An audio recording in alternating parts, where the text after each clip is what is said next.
Welcome back to the Self-Esteem and Confidence Mindset podcast with me, Johnny Pardo. Today, I welcome Dori, where we're going to be talking about self-confidence, divorce, and bouncing back, and much, much more, and the mindset around those things. So, Dori Grassau is the author of Looking for Redbirds, 40 Days of Encouragement That You're Never Alone.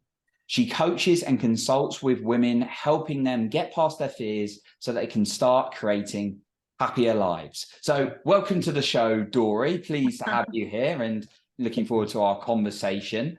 So could you tell us a little bit about what got you into this area about empowering women, get past their fears, and maybe a little bit about your story in the past that encouraged you to do this? Oh gosh. Well, first of all, thank you for having me today. I really appreciate you giving me the time. And I would have to say the thing that really encouraged me the most to write the book was just to share my experiences and kind of my triumph over some things that I battled with during that time of my life. And I thought I didn't want that experience to kind of go to waste and not, I guess, share it with other women who might need, some light shown on the situation and to see how maybe they can turn things around for themselves too. Okay, great. So yeah, like helping them maybe when they're in darker times or more challenging times to actually see some of that light a little bit more. So yeah, like obviously one of the things main thing we're going to be talking about today is or one of the things is divorce and actually overcoming some of the challenges in that. Like I myself been through setbacks in the the intimate area of life and things like that, or the dating scene. And I always think out of any area of life, public speaking is always a challenge for people. Things like I've had me personally, I had job rejections, going into a workplace, you can lack confidence and then you start, especially in earlier days, like real lack of self-esteem and belief in myself. But for me personally, there's nothing that challenges that more than your close relationship with your partner or the person you're seeing. So yeah, I guess at the beginning stages of a divorce where it seems perhaps really, really difficult and really hard mentally and emotionally, are there any kind of initial steps that can help you get going or kind of manage some of those emotions a little bit better for you that you found? I mean, in looking back, I feel like I really couldn't move forward from the situation emotionally, spiritually, until I did some healing on myself. I mean, people talk about mindset and all that, and I've had friends that have gone through divorces and they're still kind of in that same mindset that this is how life is going to be. I'm unworthy. I'll never find anybody. And I went through that myself as well. But there was a point where I almost had an epiphany that you can't have self-confidence or self-esteem until you heal emotionally. And so I did a lot of work on that and just, deal with some unhealed childhood issues about abandonment and feeling unworthy and feeling unseen and dealing with loneliness. And I think the divorce kind of just kind of brought light to all that. And I didn't realize that about myself. And so I think just starting to heal ourselves emotionally first is the first step to stepping forward into another life after you're divorced.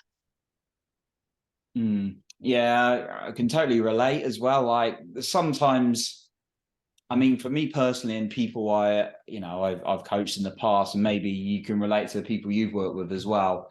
There's you think you're okay when things are going smooth or, average or okay. Don't necessarily notice some of these deeper challenges, but when perhaps even not necessarily a divorce, but for me, like losing a job, or like, you know, being ghosted by someone when it's been going really well, or I don't know, just like a really harsh bit of criticism in the workplace. That really kind of, for me, brought up some of those things, rather than when things are like okay and steady, and perhaps you're just like, okay, life is okay. So yeah, I personally relate to that as well. And I think a lot of people I've spoken to have as well. So yeah, thanks for sharing your experience of they actually brought to the surface when that happened.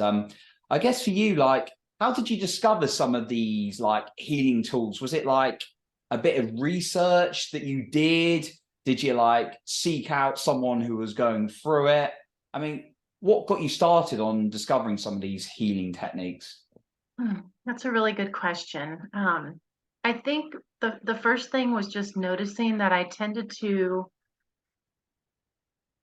isolate myself, and Mm, I think there's a big difference between isolation and solitude. You know, when you isolate yourself, it feeds loneliness, and it just feeds more of that bad energy. And then solitude is something different. I found that when I started doing things that kind of fed my soul, or spent time out in nature, or, you know, I like to write, or I like to paint, or to do kind things for other people, even when I was hurting, it it almost like it almost was healing for me to help other people and not be in my own darkness, I guess. Um, and I guess you said for a tool was just looking at situations with spiritual eyes. I don't know how to explain it. Like, can I mm. share like a little story Yeah, that kind of sure. explains it a little bit better? So right after my divorce, I had been married. I had known him since I was 20, and when we separated, I think I was 34 or 35. So Mm, that's all I knew. You know, I was a wife, a mom, and that was my life. But I had gotten a two-bedroom apartment with three small children, and I remember this as clear as day, specifically sitting at my desk, which was overlooking like a wooded area in front of some trees. And I was just kind of sitting there having a little pity party, and asking God how I was going to do it, because I had been a stay-at-home mom for so long, and I didn't know how I was going to take care of my children, and, you know, the whole finances and just mm, change of life. And I look up at that very moment, and there was a small little sparrow that came to sit on the windowsill, and it just made me think of that scripture, that verse about gosh, what was it? It was oh, it says even the sparrow has found a home.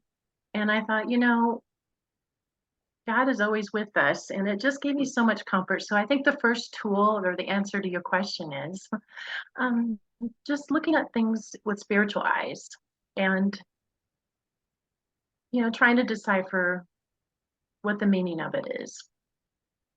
mm.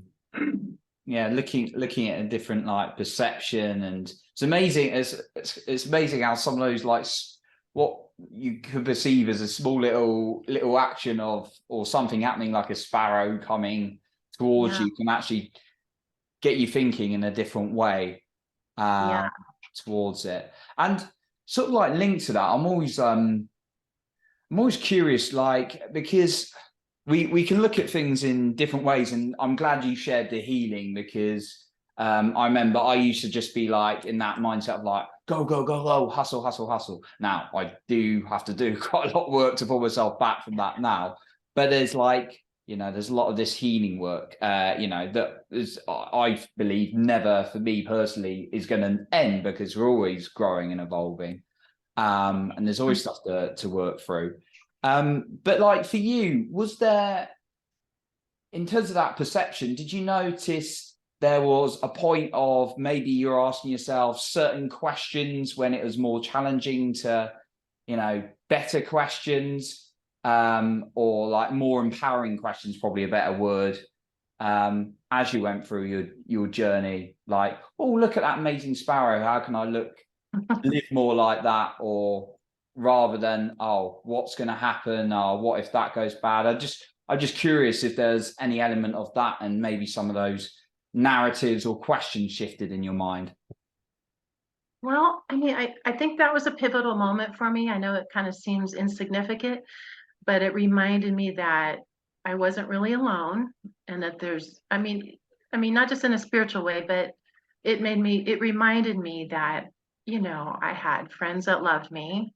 I had children that loved me. And it was just one of those things that reminded me to just kind of look at things differently. Because I think our tendency is to always look at the negative, and it's so hard not to when you're going through that and you don't even know what's going to happen in, the next, 2, 3 weeks or 2, 3 years ahead of you. Um, so I just think, and it was hard to do things by myself. I wasn't used to that. I was always with somebody. And so like I remember, going out for the first time or out to dinner, and my girlfriend said, well, just meet me in there at the bar. And I'm like, well, I can't sit at the bar by myself." It just was a strange concept to me. But I think, the other thing that's really important to do for others is just start doing things that make your heart sing. Like if you like hiking or biking or working out or painting, while you're doing those things, you kind of emit joyful energy, and then someone with that joyful energy, I think, will be attracted back to you, you know, because Or you're just maybe, living life. You're just living life, and I think people would be attracted to that. or maybe opportunities as well. Yeah, yeah, yeah. Great. Okay. No, like the way that you reminded yourself of all the great things you've actually, you've got, and that, and your friends, family. So yeah, I guess I wanted to touch a little bit on like the support. Now, it may seem like a really simple thing to ask, but sometimes these are the things we miss, right? But like, with how important for you was as well as the way you saw life, did the support you look for or ask for or made in your life help you through this period? I think having somebody that you trust, I feel like it's dangerous when you talk to too many people about a situation you're going through. But I think there's strength in talking to people that you trust, that you admire, that you have wisdom, that you can gain wisdom from, and that have lives that you admire, and that you respect their opinion. I think, holding your cards close, as they say, is important sometimes. And yeah, having the right role model to share with and talk to is really beneficial during that time, especially. Mm. I'm with you 100%. And Yeah. just what do you think? Sometimes, yeah, it's good. Obviously, I first personally found it really useful to open up, and I know there's lots of studies and things like that when actually you share it. What do you think? Obviously, touching on what you said about not sharing it with too many people, what do you think are the challenges with that? Well, personally, from your view. Well, sometimes if you're talking to the wrong people, they'll tell you what you want to hear instead of what you need to hear. Mm. It might be hard. Um, Also, talking to too many people, then you feel like you have to keep them posted all the time. And some days you just don't want to do that. You just want to be private. So I think, you know, my grandmother always told me that you'd have very many acquaintances in your life, but very few friends. And I think she's right. And I think that's okay. There's nothing, wrong with having a solid, good 2 or 3 friends that you can depend on and help each other. Mm. No, a solid foundation. So you're talking what I'm sort of perceiving is quality rather than that quantity. You've got a good quality foundation. Definitely. Yeah. I guess like, I don't know if you felt this, but you can get too much well, there's enough of it in the world already, too much conflicting information as well. I don't know if you've experienced that or views and what do I do? Oh, blah, blah, blah. Yeah, definitely. Yeah, definitely. And just I think it's important too to save some time for yourself too, and just to be in silence and not let the world creep in, just so that, I don't know. I feel like you can kind of hear God a little bit better when everything else is silent or out in nature, and it gives, I think it can give peace to people that are conflicted or confused about things, or or if you're overwhelmed, like sometimes silence is good. I funny enough, I just had about 20 minutes before this, well, probably a little bit longer. I had like a good sort of put 10 minutes in just sitting there, and then surprisingly amount of insight you get. And like I'm on a run listening to stuff, I'm like idea, and then it's just like, okay, I've got a decision to make, and I like to make decisions not too long, but take too long over them. But it's like sometimes, okay, let's sit in silence. And actually what I got back and my feedback personally was not necessarily what I first thought, but it felt very more intuitive because I was just listening to someone else on the go, and I went, okay, that's the way forward. And it's just from that 10 minutes of silence. So yeah, Yeah.